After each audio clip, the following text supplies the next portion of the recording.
La prière, un trésor recherché. Par l'imam Ibn Abi Bakr Ibn al-Qayyim al-Jawziyya. Introduction. Veille, cher frère, à ce que ta seule préoccupation soit Allah l'unique, car c'est le grand bonheur que tu puisses obtenir. Celui qui atteint cet état se trouve déjà dans un paradis et un bienfait anticipé avant celui de l'au-delà. Comme il a été dit par ceux qui ont acquis cette connaissance, il se passe des moments dans mon cœur où je me dis, si les gens du paradis étaient dans mon état, ils seraient certes dans une vie agréable. Un autre dit, il passe sur mon cœur des moments qui le transportent de plaisir. Un autre quant à lui dit, pauvres sont les gens de ce bas monde, ils l'ont quitté sans goûter à ce qu'il y avait de plus savoureux. On lui demanda, mais qu'est-ce qu'il y a de plus savoureux? Il répondit, la connaissance d'Allah, l'amour porté à son égard, la réjouissance de se rapprocher de lui et le désir de le rencontrer. Il n'y a pas dans ce bas monde de bienfaits comparables aux bienfaits des gens du paradis en dehors de cela. C'est pour cette raison, le prophète sallallahu alayhi wa sallam a dit, on m'a fait aimer dans ce bas monde les femmes et le parfum, et on a mis dans ma prière la plus grande réjouissance. Il nous informe par ce hadith que Allah lui a fait aimer de ce bas monde deux choses, les femmes et le parfum. Ensuite, il, sallallahu alayhi wa sallam, a dit, et on a mis dans ma prière la plus grande réjouissance. La plus grande réjouissance est au-dessus de l'amour, et ce n'est qu'à travers toutes les choses que l'on aime que nous l'atteignons. Celle-ci est obtenue seulement par ce qui est le plus aimé, le seul que l'on aime pour son entité, et celui-ci ne peut être qu'Allah. Ceci à cause de ce qui s'y trouve comme confidentialité, avec le seul auprès duquel tranquillise les cœurs et apaise les âmes. Le bien-être se trouve dans l'invocation, l'humilité, le rabaissement, et particulièrement au moment de la prosternation. En effet, c'est dans cette position que l'adorateur est le plus proche de son Seigneur. Comme le disait le prophète sallallahu alayhi wa sallam au muezzin, « Ô Bilal, repose-nous avec la prière ».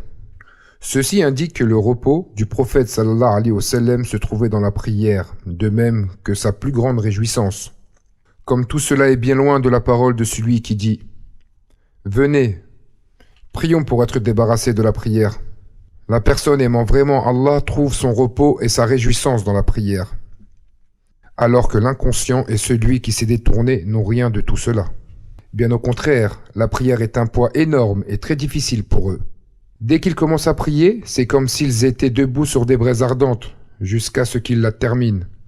Et la prière qu'ils préfèrent est la plus courte et la plus rapide. Ceux-là n'ont aucune réjouissance dans la prière, et leur cœur ne se repose pas par elle.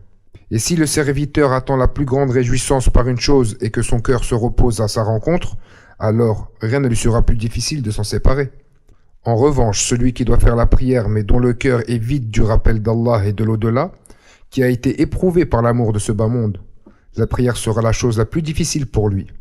Et le plus détestable pour lui sera de la faire durer bien qu'il ait du temps libre, qu'il soit en bonne santé et qu'il ne soit pas occupé. Il faut savoir que la prière avec laquelle on attend la plus grande réjouissance et avec laquelle le cœur se repose est celle qui regroupe les 6 points suivants. Premier point, la sincérité. Ce point consiste à ce que le seul motif qui insiste et pousse à faire la prière soit l'espoir en Allah, l'amour porté à son égard, la sollicitation de sa satisfaction, l'affection envers lui, le fait de vouloir se rapprocher de lui, l'application de ses ordres, de telle sorte que le motif soit nullement un bien de ce bas monde, bien au contraire, le serviteur prie en cherchant le visage de son Seigneur, le plus haut, et son amour, en craignant son châtiment et en espérant son pardon et sa récompense. Deuxième point, la véracité et la loyauté. Ce point consiste à consacrer son cœur à Allah dans la prière, en mettant toutes ses capacités pour rencontrer Allah, en accomplissant celle-ci, en dédiant tout son cœur à la prière, en l'accomplissant de la meilleure manière, et le plus parfaitement, aussi bien en apparence que dans le cachet. En effet, la prière est une partie apparente et une partie cachée. Sa partie apparente sont les gestes que l'on voit et les paroles que l'on entend, alors que sa partie cachée est le fait de se recueillir, de surveiller ses actes, de consacrer son cœur à Allah et de s'adonner totalement à lui, de sorte que le cœur ne se détourne pas de lui dans la prière. Donc la partie cachée de la prière est son âme, et sa partie apparente son corps. Et si l'âme manque à la prière, elle sera semblable à un cadavre. Le serviteur n'a-t-il pas honte de présenter une telle chose à son maître? Pour cela, elle sera enroulée comme on enroule un habit et on frappera avec le visage de son propriétaire. Puis elle dira qu'Allah te perde comme tu m'as perdu. Par contre, la prière dont l'apparent et le cachet sont parfaits s'élèvera en étant une preuve et une lumière comme celle du soleil jusqu'à ce qu'elle soit présentée à Allah, qui en sera satisfait et l'acceptera. Et elle dira alors qu'Allah te préserve comme tu m'as préservé. Troisième point, le suivi du prophète, sallallahu alayhi wa sallam. Ce point consiste à ce que le prieur fasse tout son possible pour suivre le prophète, sallallahu alayhi wa sallam, et qu'il prie comme le prophète, qu'il se détourne de tout ce que les gens ont innové dans la prière, comme ajout ou comme diminution, ainsi que toute chose qui n'a pas été rapportée venant du prophète, que la paix et la prière d'Allah soient sur lui, ou de l'un de ses compagnons. Cela, sans se pencher sur les propos de ceux qui délaissent la parole du prophète, sallallahu alayhi wa sallam, ou de sa sunna en disant « Nous suivons l'école d'un tel ». Ceci ne le délivrera pas auprès d'Allah et ne sera pas considéré comme étant une excuse valable pour celui qui s'est détourné de ce qu'il a appris de la sunna. Ceci car Allah Ta'ala a ordonné d'obéir à son messager, sallallahu alayhi wa sallam, et de ne suivre que son prophète. Il ne leur a pas ordonné de suivre autre que lui. Toutefois, il est permis d'obéir à un autre que lui, si celui-ci ordonne ce que le prophète sallallahu alayhi wa sallam a ordonné. En effet, toute parole excepté celle d'Allah et du prophète sallallahu alayhi wa sallam est susceptible d'être prise ou d'être rejetée. Allah Ta'ala a juré par lui-même que nous ne croirons pas jusqu'à ce que nous prenions le prophète comme juge dans notre dispute et que nous nous soumettions complètement à sa sentence. Le fait de prendre autre juge que lui et de s'y attacher ne nous sera pas profitable et ne nous sauvera pas du châtiment d'Allah. Et il n'acceptera pas de nous cette réponse lorsque nous entendrons son appel, Ta'ala, le jour du jugement dernier. Qu'avez-vous répondu au messager? Sourate le récit, verset 65. Il nous demandera certes ceci, et il attendra une réponse. En effet, le Très-Haut dit « Nous interrogeons ceux vers qui furent envoyés les messagers, et nous interrogeons aussi les envoyés. » Sourate Al-Araf, verset 6. Le prophète, sallallahu alayhi wa sallam, a dit « Il m'a été révélé que vous serez éprouvés et interrogés à mon sujet. » C'est-à-dire l'interrogatoire de la tombe. Celui à qui est parvenue une sunna du prophète sallallahu alayhi wa sallam et l'a délaissée pour le dire d'un autre, viendra le jour du jugement dernier et saura qu'il était dans une énorme erreur. Quatrième point, la perfection, al-ihsan. Ce point consiste au fait d'être vigilant dans ses actes, que le serviteur adore Allah comme s'il le voyait. Ce point ne se réalise qu'après avoir complété sa foi en Allah, en ses noms et en ses attributs, qu'il atteste qu'Allah Ta'ala est au-dessus des cieux, établi sur son trône, en train de parler pour ordonner et interdire, en train de diriger les affaires de ses créatures, comme s'il attestait l'ordre d'Allah descendant et remontant vers lui, comme s'il voyait les œuvres des serviteurs présentées à Allah, ainsi que leurs âmes lors de leur décès. Le serviteur témoigne de tout cela avec son cœur, ainsi qu'il témoigne des noms et attributs d'Allah. Et il témoigne qu'Allah est celui qui subsiste par lui-même et n'a besoin de personne, et tout le monde a besoin de lui. Et il témoigne qu'Allah est le vivant, l'entendant, le clairvoyant, le puissant, le sage, l'ordonnant, l'interdisant. Il aime et déteste, et il agrée et se met en colère. Et il témoigne également qu'Allah fait ce qu'il veut, juge ce qu'il veut, qu'il est au-dessus de son trône. Rien ne lui est caché parmi les œuvres de ses serviteurs. Leurs paroles, ainsi, ce qu'ils dissimulent. Bien au contraire, il connaît la perfidie des regards et ce que renferment les poitrines. Al-Ihsan est la base de toutes les œuvres du cœur. En effet, l'Ihsan oblige la pudeur, la vénération, l'admiration, la crainte, l'amour, le repentir, la confiance, l'humilité, le rabaissement à son égard, qu'il soit glorifié, en coupant court aux doutes et aux insufflations de l'âme en consacrant le cœur et les préoccupations à Allah. Le rapprochement du serviteur auprès d'Allah se fera qu'en fonction de son Ihsan.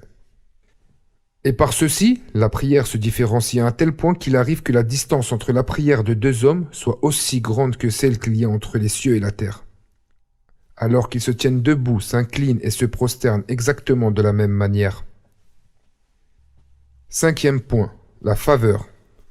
Il consiste à témoigner que toute la faveur vient d'Allah, Ta'ala, celui qui a mis le serviteur debout à tel endroit, qui l'a préparé et qui lui a permis de se mettre debout avec son cœur et son corps pour sa dévotion.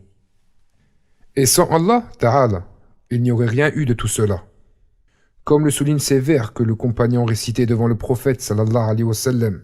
Par Allah, sans Allah, nous n'aurions pas été guidés, et nous n'aurions ni donné l'aumône, ni prié. Et Allah Ta'ala a dit, et ils te rappellent leur conversion à l'islam comme si c'était une faveur de leur part. Dis, ne me rappelez pas votre conversion à l'islam comme une faveur. C'est tout au contraire une faveur dont Allah vous a comblé en vous dirigeant vers la foi, si toutefois vous êtes véridique. Sourate Les Appartements, verset 17. C'est Allah Ta'ala qui a rendu le musulman et le prieur, comme Allah mentionne que son ami intime, Ibrahim, alayhi salam, a dit. Notre Seigneur, fais de nous tes soumis et de notre descendance une communauté soumise à toi. Sourate La Vache, verset 128. Et il, Ta'ala, a aussi dit. Ô mon Seigneur, fais que j'accomplisse assidûment la prière ainsi qu'une partie de ma descendance. Sourate Ibrahim, verset 14. Donc, la faveur est à Allah seul pour avoir rendu son serviteur obéissant. Et ceci est l'un de ses plus immenses bienfaits sur son serviteur. Allah Ta'ala dit. Et tout ce que vous avez comme bienfait provient d'Allah. Sourate Les Abeilles, verset 53. Et il a aussi dit. Mais Allah vous a fait aimer la foi et l'a embellie dans vos cœurs et vous a fait détester la mécréance, la perversité et la désobéissance. Ceux-là sont les bien dirigés. Sourate Les Appartements, verset 7. Ce point est l'un des plus importants et des plus utiles pour le serviteur. Plus il revivifie son unicité envers son Seigneur, plus ce point chez lui sera complet. Parmi les choses profitables de la reconnaissance de la faveur d'Allah, c'est qu'elle s'interpose dans le cœur et entre dans la vanité et la fierté provoquées par l'adoration. Ainsi, quand le serviteur témoigne qu'Allah Ta'ala est celui à qui revient la faveur, celui qui a permis et guidé la réalisation de l'acte, ce témoignage le détournera de l'ostentation, de la fierté et de l'orgueil. Tout cela sera ôté de son cœur, il ne pourra pas s'enorgueillir de son acte.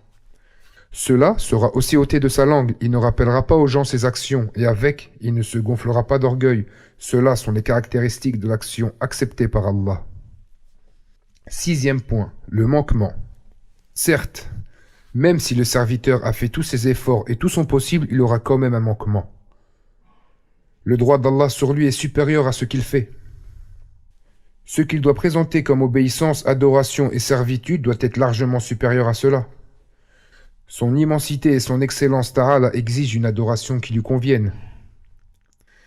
Et si les serviteurs des rois, ainsi que leurs esclaves, les servent en les vénérant, les honorant, les respectant, leur donnant de la considération, ayant de la pudeur à leur égard, en ayant peur d'eux, en les craignant, en étant loyaux, de telle sorte qu'ils consacrent à leur roi leur cœur et leurs membres. Alors qu'en est-il si c'est le roi des rois et le seigneur des cieux de la terre? Il en va qu'il est plus en droit d'être servi de la sorte, même davantage. Si le serviteur témoigne par lui-même qu'il n'a pas donné l'adoration qu'Allah est en droit de recevoir, et même pas ce qui s'en rapproche, il sera certain de son manquement. Il ne pourra alors faire autre chose que d'implorer le pardon et de s'excuser pour son manquement, son délaissement, ainsi que son non-accomplissement de ce que convient à Allah comme droit. Le serviteur a plus besoin qu'Allah lui exauce son adoration et lui pardonne pour son manquement dans celle-ci que de demander une récompense pour son adoration. Et même s'il adore Allah comme il se doit, il n'aura fait que son devoir de serviteur. En effet, l'action du serviteur et son dévouement envers son maître sont un devoir puisqu'il est serviteur et esclave de celui-ci. Et s'il venait à demander un salaire pour son action et son travail, les gens le considéreraient comme stupide et insensé. Bien qu'en vérité, il n'est pas son esclave et ne lui appartient pas, mais est bel et bien l'esclave d'Allah et sa propriété, et ceci en tout point de vue. L'action du serviteur et son dévouement sont ses devoirs en tant que serviteur d'Allah. Et s'il le récompensait, ceci ne serait que par pure bienfaisance, faveur et charité, et ne fait en aucun cas partie des droits du serviteur. Par ceci, nous comprenons la parole du prophète sallallahu alayhi wa sallam. Personne d'entre vous n'entrera par ses œuvres. Ils, les compagnons, dirent alors, pas même toi, ô messager d'Allah? Il répondit, pas même moi, sauf si Allah me comble de sa miséricorde et de sa bienfaisance. Anas ibn Malik, qu'Allah l'agrée, a dit, on sortira au serviteur le jour du jugement dernier, 3 registres. Un registre pour ses bonnes actions, un registre pour ses péchés, et un autre pour les bienfaits qu'Allah lui a donnés. Le Seigneur, qu'il soit exalté, dira alors à ses bienfaits, prenez vos droits des bonnes œuvres de mon serviteur. Alors, le plus petit des bienfaits se lèvera et prendra toutes les bonnes œuvres du serviteur et il dira, par ta puissance, je n'ai toujours pas pris mon droit. Si Allah veut faire miséricorde à son serviteur, il lui fait don de ses bienfaits, lui pardonne ses péchés et lui multiplie ses bonnes actions. Cette parole est authentique selon Anas. Il y a dans cette parole de compagnons, comme science et connaissance, que ne peuvent percevoir que les gens doués de clairvoyance, et ceux qui connaissent parfaitement Allah, ses noms, ses attributs ainsi que ses droits. À partir de là, on comprend la parole du prophète sallallahu alayhi wa sallam dans le hadith rapporté par Abu Daoud et l'imam Ahmed d'après Zayd ibn Thabit, Udayfa et d'autres. Si Allah châtie les gens des cieux et de la terre, il le fera sans être injuste envers eux. Et s'il est miséricordieux envers eux, sa miséricorde est meilleure que leurs actes. Gloire et pureté à toi, ô Seigneur, que ta louange soit proclamée. Et Allah est le plus savant.